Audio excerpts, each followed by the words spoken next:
On Thursday, we read through the Mad Lib that you guys wrote on Wednesday night. And if you haven't seen that video yet, pause this one, go back and watch that one. It's short and the story is amazing.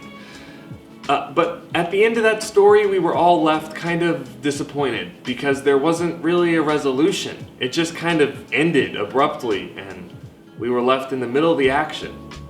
But something that's so important about adventure stories is that usually they get written at the end. All of the details are in it because it's been written after they already happened.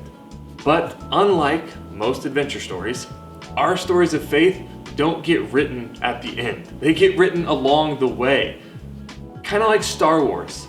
Now, I love Star Wars. I'm a huge Star Wars fan. I love all the movies, and I played Star Wars Battlefront as a kid for hours and hours on end. And the first Star Wars movie came out in 1977. The last movie in that same storyline came out in 2019. That is 42 years of story and character development. That is crazy. And part of the magic of Star Wars was that we didn't know when or how it was ever going to end. It just kept reeling us in for more. And a lot like Star Wars, you don't have to know how your story ends to be able to realize that your story matters and it has so much purpose. For the last few weeks, we've been talking about the lifelong adventure that is learning to know and follow God.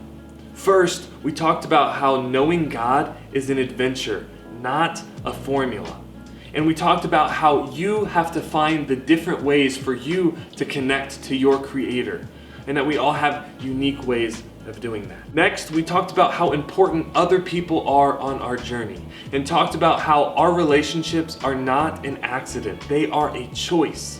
This week, I want to talk about a third thing that will be so helpful on our journey of knowing and following God, and that is learning to share our stories with others. When I say share your story, you might have some questions or objections. You might think, I don't even know what I think about God, so how am I supposed to share a story? And we're gonna talk about that, but you do have a story to share.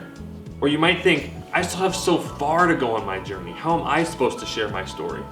Once again, we're gonna talk about that as well, and you do have a story to share.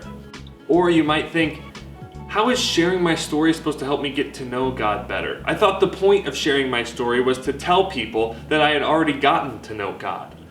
Shouldn't I save this story that I have until the end of the story? And that's a good question. You all have a story, and that story is so important. But you can't keep that story hidden inside. You can't just leave it hidden inside. It doesn't work. You have to share that story with those around you. And look, I understand that is a terrifying thought, having to share your story with your friends and family. But that is why we are here this week. So join us tomorrow at 6 p.m. on YouTube for our YouTube premiere, where we're going to talk about what God says about our story and how we share it with those around us. So we'll see you tomorrow.